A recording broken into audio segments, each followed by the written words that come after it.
Hey, this is a quick course on abstract logo design. Check this out. So here is an abstract logo that I designed for one of my clients, but before we talk about that, let's establish what is an abstract logo. So it's a logo that basically doesn't depict anything specific, and their meaning is open for interpretation. And yes, it can evoke certain emotions as stability or optimism or speed and dynamism, but their meaning can evolve and change over time with proper branding and marketing. So when to use an abstract logo? So as I mentioned, it allows for flexibility in interpretation. For example, here we have 3 different abstract marks in different categories, but they're all quite similar in shape because they use triangles, right? So they can mean many different things depending on the context they are used in. Now, abstract logos are also great for brands that span various sectors, such as Mitsubishi, for example. Yes, we know Mitsubishi as a car manufacturer, but they also do many different things. They are in real estate, in aircraft, in heavy industries, electric, power, chemical, aluminum. And yes, I know typography is quite chaotic here, but they use basically the same abstract mark for all the subsidiaries, all the sub-brands. Now, the meaning of an abstract mark can also evolve and change over time. For example, Nike started out as a shoe manufacturer for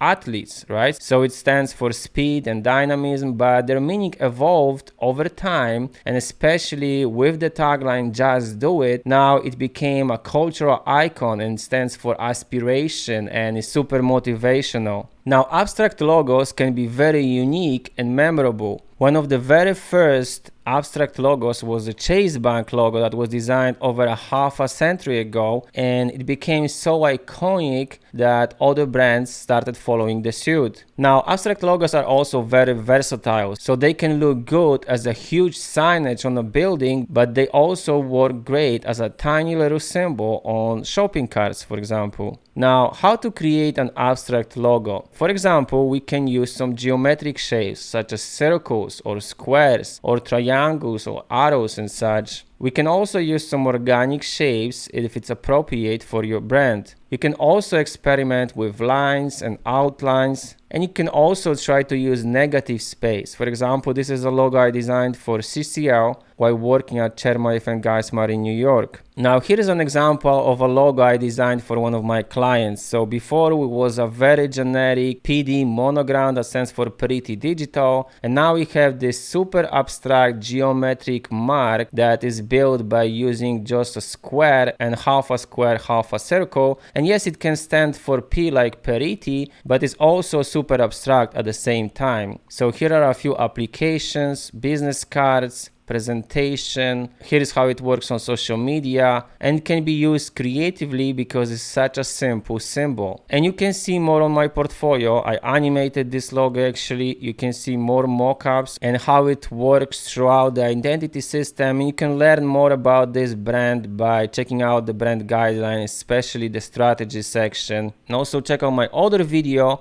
where I share with you my step-by-step logo design process. Now, if you're looking to design a logo for your business, then just shoot me an email. But if you are a designer yourself, then follow for more tips on logo design and branding. And I will see you in the next video.